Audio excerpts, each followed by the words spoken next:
The collection vessel's airlock was cold, which was fine. Sevhel had been cold before. He hung in the space between the Arveth's outer seal and the collection vessel's external access point. 90 seconds of nothing under his boots, and nothing above his head, and nothing on any side.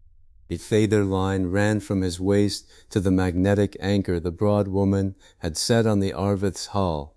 It was something that looked like a rope the way a wolf looked like a dog, close enough to hold on to, different enough that he didn't trust it completely. He held it anyway.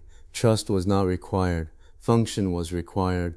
The zero gravity pulled at his guts in a way that he had stopped fighting 3 weeks ago. It was like the open sea in a storm.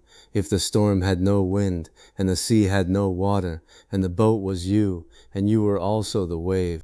He had practiced this crossing 4 times with the anchor line strung between 2 airlocks on the Arveth's lower ring, and each time the sickness had been less. Still there.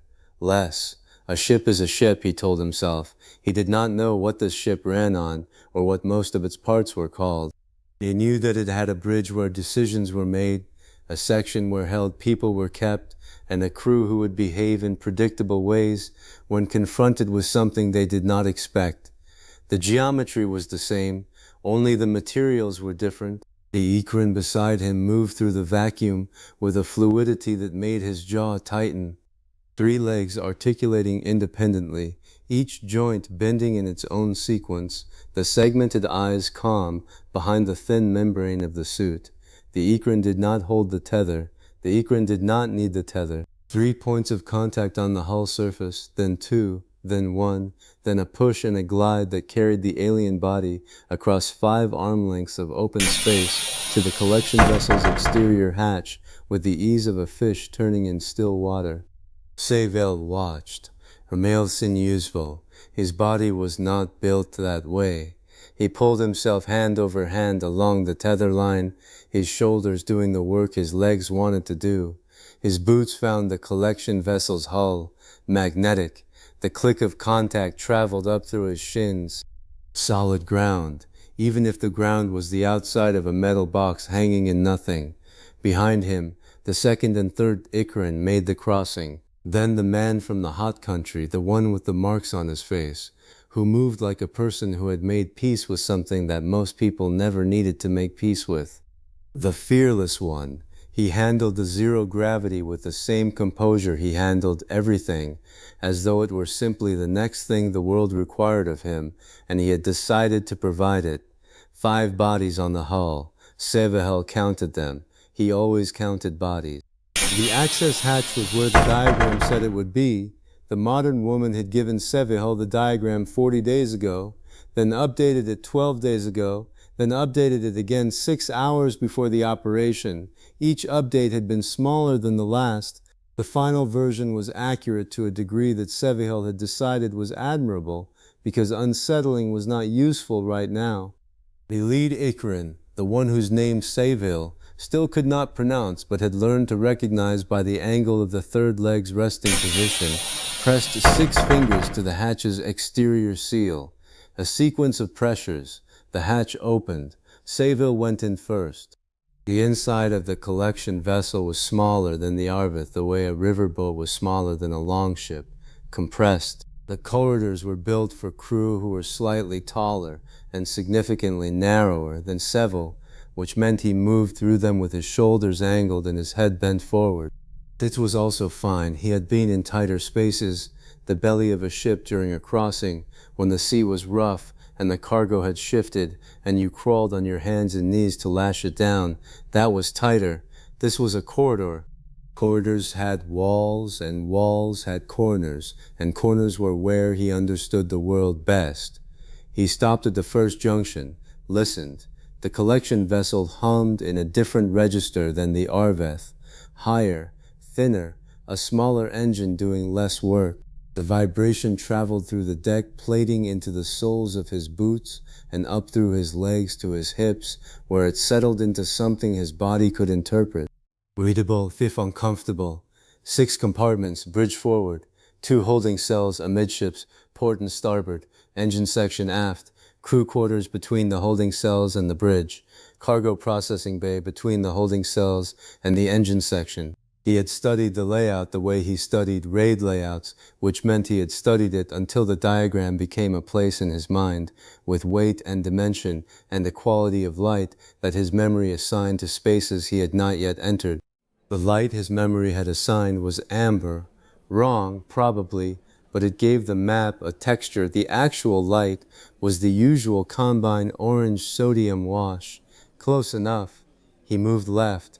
First compartment. Crew quarters. The door was open. Inside, 4 sleeping alcoves built into the walls, narrow and curved like the inside of a mussel shell. 2 of the alcoves contained personal effects, fabric, containers, something that looked like a writing surface. 2 were stripped bare, 4 crew, 2 on watch, 2 off. He passed the crew quarters.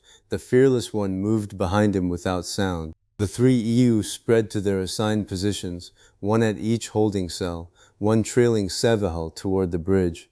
This was the plan. It was a good plan. Sevhel had helped make it. He had contributed the part about the holding cells, which was, do not open them until the bridge is secure. People who have been held do unpredictable things when the door opens, and unpredictable things happening behind you while you are taking a bridge is how you get killed. Aisha would come to the holding cells. Aisha would open the doors. Aisha would be the first voice the held people heard, and it would be a voice that knew how to say, you are not cargo anymore. He did not know how she did that, the thing with her voice that turned frightened people into people who could move in a direction. It was not a skill he had. He was glad she had it. Second compartment, cargo processing bay. The door was closed but not sealed. Sevhel pressed his hand to it, felt the vibration on the other side. Machines, running. Something inside was processing air. He could hear the intake cycle, a rhythm like breathing but too regular to be alive. And behind the machine rhythm, underneath it, a sound that he recognized. People breathing, many of them, close together. The held cargo, 47 people. The modern woman had said, give or take the resolution of the scan. They were in the holding cells beyond this bay, separated by bulkheads, and the sound of their breathing traveled through the ship's bones and met him here. 47 people who had been taken from wherever they were taken from and put in a box on a ship and catalogued as freight.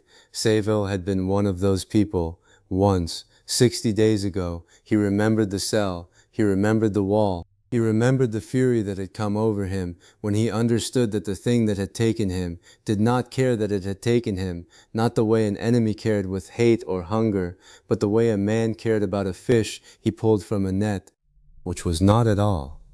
He passed the cargo bay door. His job was the bridge.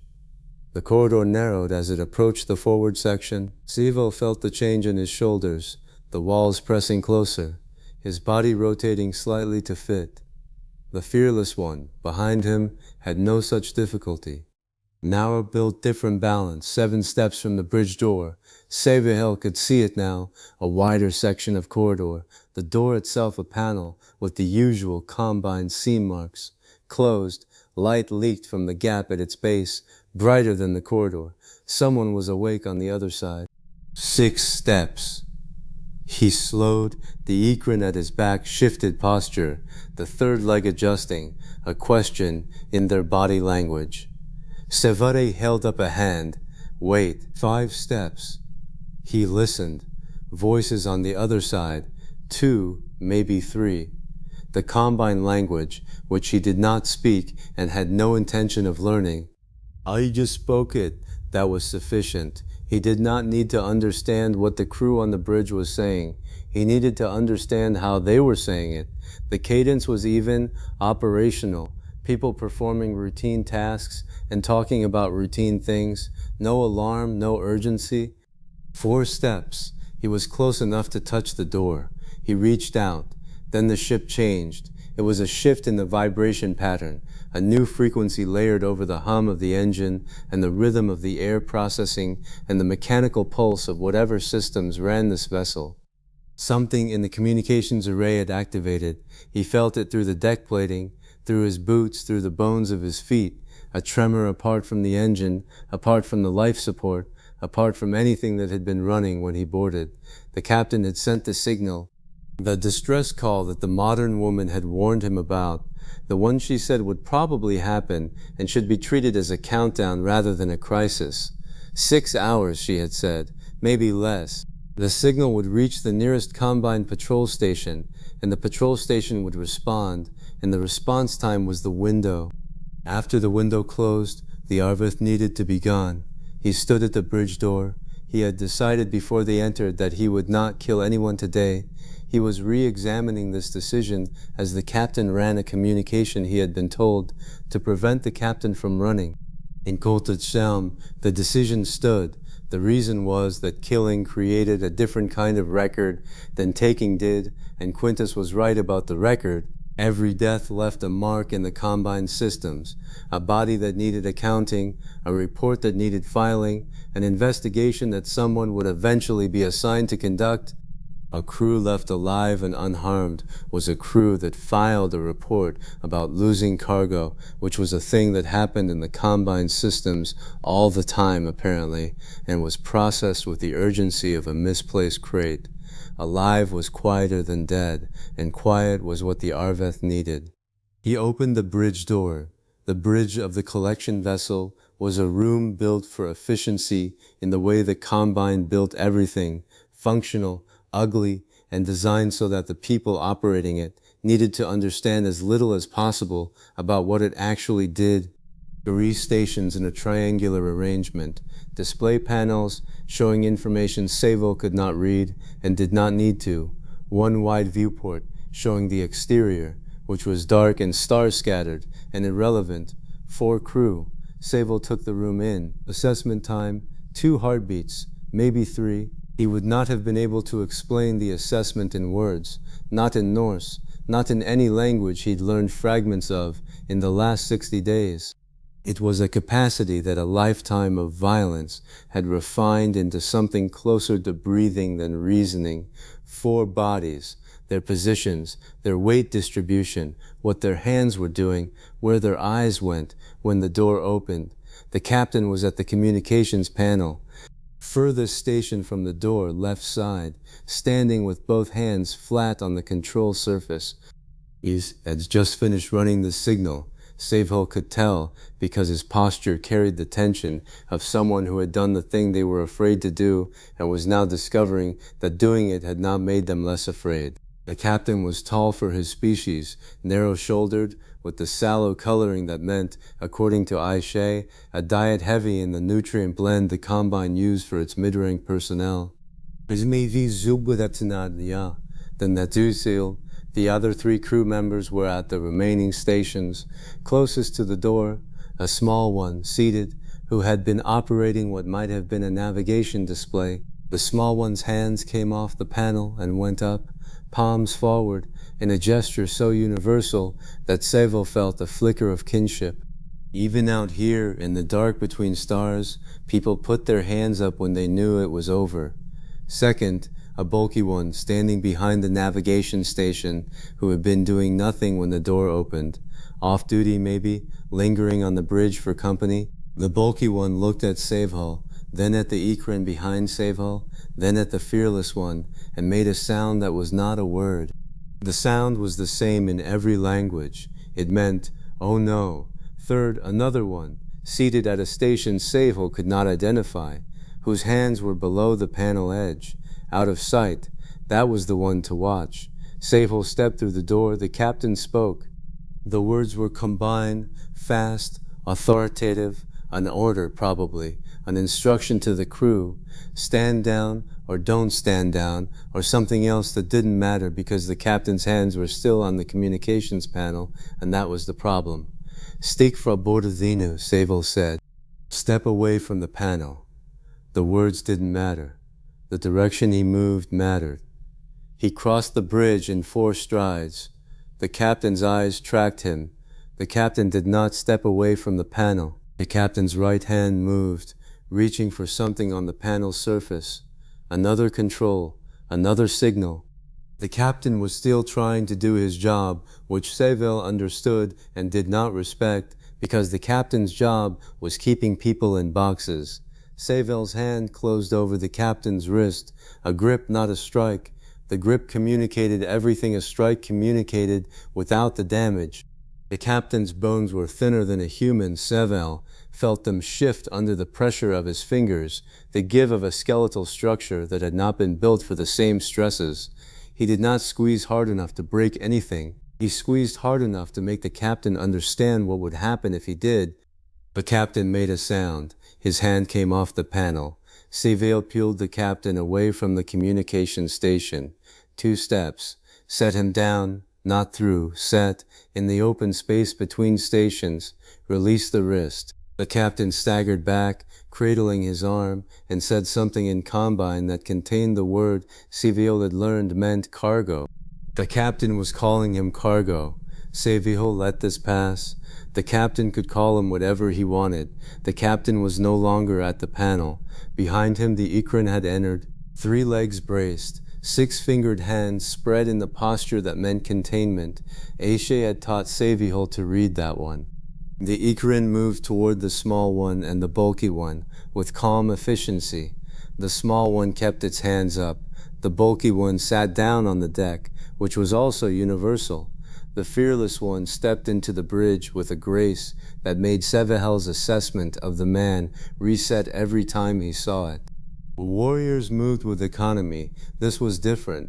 The man from the hot country moved with the awareness of someone who knew exactly what his body was doing at every moment and had decided that every moment was both tactical and larger than tactical. He took a position at the door, blocked the exit, did not need to be told. 3 crew contained, the captain disarmed, the 4th one, the one with hands below the panel edge, moved. It was fast, faster than Sevhel expected from this species, which was the lesson he should have already learned and would now learn properly. The 4th crew member stood up from the station. In his hand was an object Sevhel had never seen before. Not the electrical projectors the containment drones used, not the restraint tools in the processing bay, something different, smaller. The shape was wrong for a weapon in every frame of reference Sevhel had, which meant either it wasn't a weapon or it was a weapon designed by someone who had different ideas about what weapons looked like. Either way, the 4th crew member was pointing it at Sevhel, and that was information enough. Sevhel moved toward the body holding it. The distance was 3 strides. The 4th crew member's arm was extended, which meant his center of balance was forward of his hips, which meant the fastest way to put him on the ground was to redirect the momentum he was already committed to. Sevhel closed the distance in 2 strides, stepped inside the extended arm, caught the elbow with his left hand and the shoulder with his right, and turned the man's body against itself. The weapon, whatever it was, discharged, a sound like tearing cloth. Something hit the bulkhead behind Sevhel. He did not look, he was busy. The 4th crew member went down. The impact was controlled. Sevhel put him on the deck with enough force to end the fight and not enough force to end the man. The weapon clattered away. The Ikran scooped it up with 3 fingers and held it the way you held a dead snake, carefully, at arm's length, with no intention of finding out what it could still do. The 4th crew member was on the deck, breathing hard. His eyes were open. He was alive. Sevhel looked at him. The man was smaller than the captain, darker skinned in the way this species varied, with a face that was, and here Sevhel's mind did the thing it sometimes did, the thing he could not prevent and did not try to, familiar. Not the features, the expression, the face of someone who had committed to a course of action and discovered too late that the course of action had been insufficient.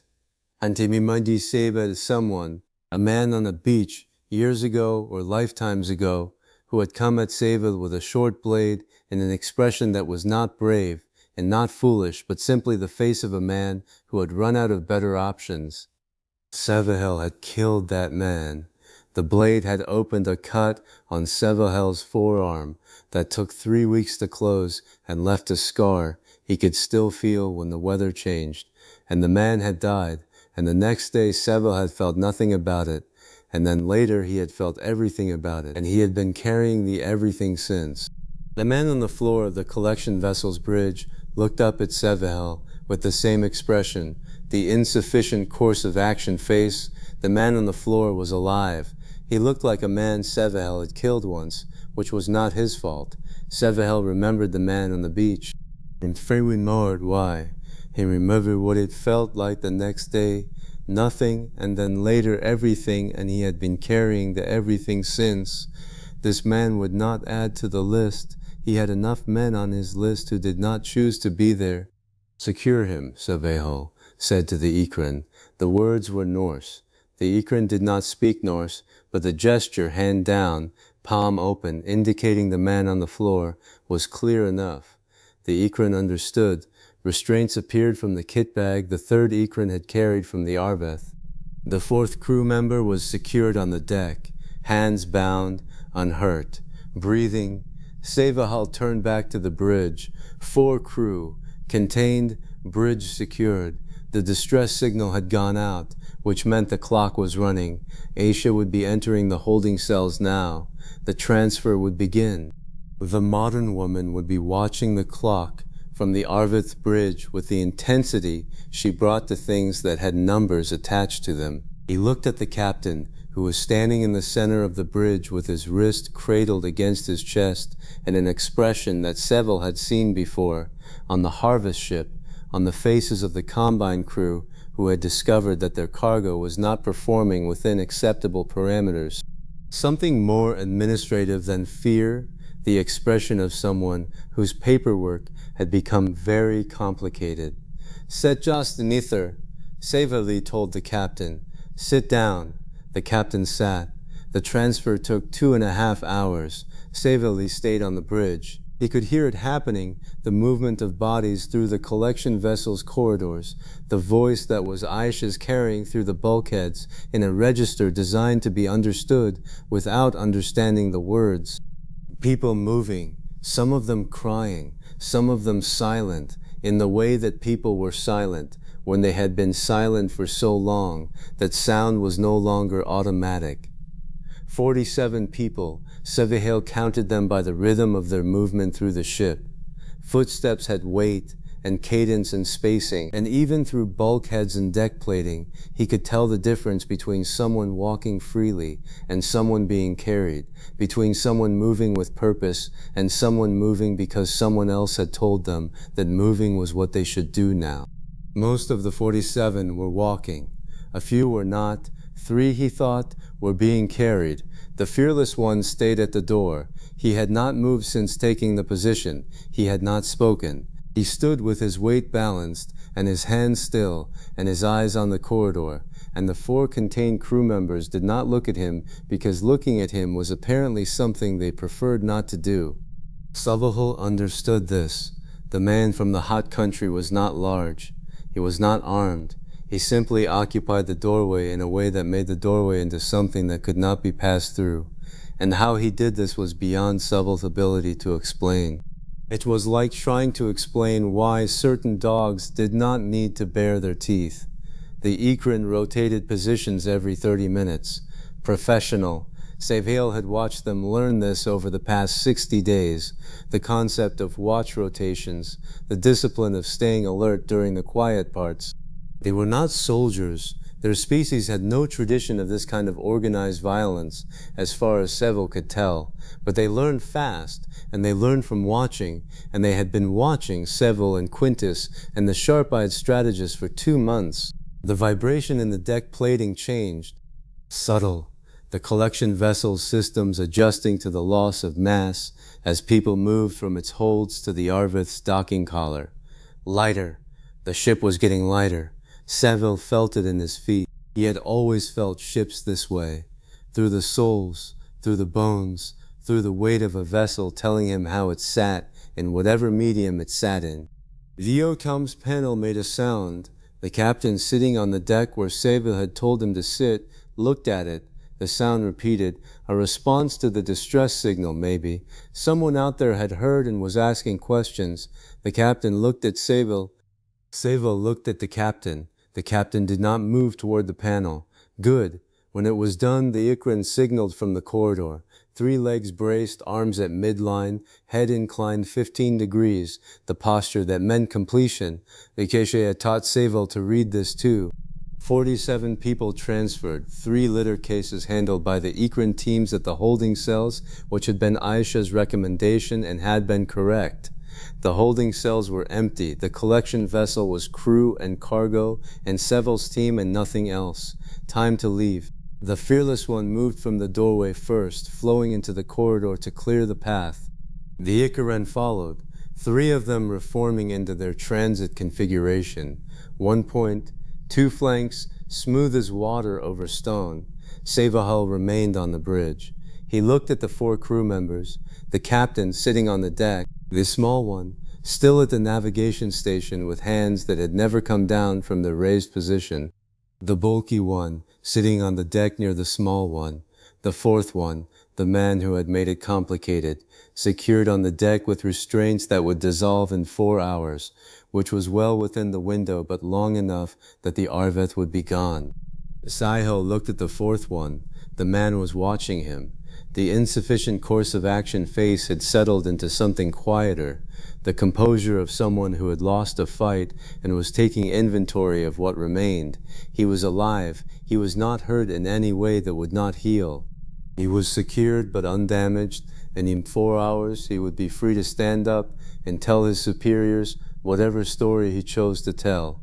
Sevhel held the look for a moment longer than was necessary. He did not know why. He knew that the man on the floor reminded him of a man on a beach, and that the man on the beach had not gotten up afterward, and that this man would, and that the difference between those 2 outcomes was a decision Sevhel had made before the operation, and maintained throughout it, despite every reason the operation had given him to unmake it. The list was still the right length. He turned and left the bridge. The airlock transition back was faster. Sevhel's body knew the route now, hand over hand along the tether, boots finding the Arveth's hull, the magnetic click of contact, the outer seal closing behind him. The fearless one came through after him, then the 3 Ikran, quick and fluid, 5 bodies accounted for. Sevhel counted them. He always counted bodies. The Arveth internal airlock opened. Quintus was there. He stood the way he always stood, weight even, hands at his sides, the Roman stillness that meant he was assessing everything and showing nothing. He did not ask about the operation. The operation had succeeded. Evaluation was for later. "Did you maintain the decision?" Quintus said. The words came through in the shared pidgin they had built over 60 days. Aisha's careful construction of overlapping terms and gesture meanings that let a Roman and a Norseman conduct something approximating conversation. The question was clear. It was the question Quintus had asked Sevhel before the operation, when Sevhel had told him no killing, and Quintus had looked at him with the expression of a man who understood exactly what that promise cost. "Yes," Sevhel said. "Good," Quintus said. That was the entire debrief. Quintus turned and walked back toward the bridge. Sevhel stood in the airlock corridor for a moment, the cold of the transit still in his fingers, the vibration of the Arveth's engines beneath his boots, like the heartbeat of a large animal that had decided to trust him. Through the hull distant, he could hear the sounds of 47 people being processed through intake, Aisha's voice carrying, other voices less steady, the sounds of people discovering that the box they were in had opened and the thing on the other side was not another box. He went to his watch station. It was a section of corridor on the Arveth's mid-ring that Sevhel had claimed early in the first days after the cell break. Not assigned, claimed, the way you claimed a sleeping spot on a ship by being in it consistently enough that everyone understood it was yours. The bulkheads cool against his back. The deck plating hummed. Through the walls, the ship's systems ran their cycles, and below them the deeper hum of the engine, and below that the silence of space, which was the absence of the things that usually filled silence: wind, water, the creak of wood, the breath of a world. He sat with his back against the bulkhead. He closed his eyes. The list. He did not write it down. He had never written anything down in his life. The things that mattered were kept in the body, not on surfaces. The list was in his chest, behind the sternum, in the place where the weight of carried things sat. Names he remembered, faces he remembered, moments, a beach, the farmstead, the bridge on a river in a country that did not exist anymore and never existed the way he remembered it, because memory was not a record, it was a scar, and scars changed shape as the skin around them changed. He added one entry, not a name, he had not learned the man's name and did not want to, a description, the fourth crew member on the collection vessel, the one with the unfamiliar weapon and the familiar expression, the one who had reminded him of the man on the beach, the one who was alive. The list was still the right length. This was accounting. The list had a correct number of entries and today's operation had not changed that number, and this was, in the moral arithmetic that Sevhel had developed over a life that now spanned 60 days longer than any life should have spanned, the right outcome. He opened his eyes. The corridor was empty. The Arveth hummed around him. Somewhere forward, Pakla had the ship on an extraction heading through a combine patrol blind spot, and somewhere aft, Aishe was turning 47 strangers into people, and somewhere on the bridge, the modern woman was already planning the next operation because there were 14 more people in a box on a station 3 weeks away. Sevhel sat at his watch station and let the ship carry him. The list was still the right length. That was enough.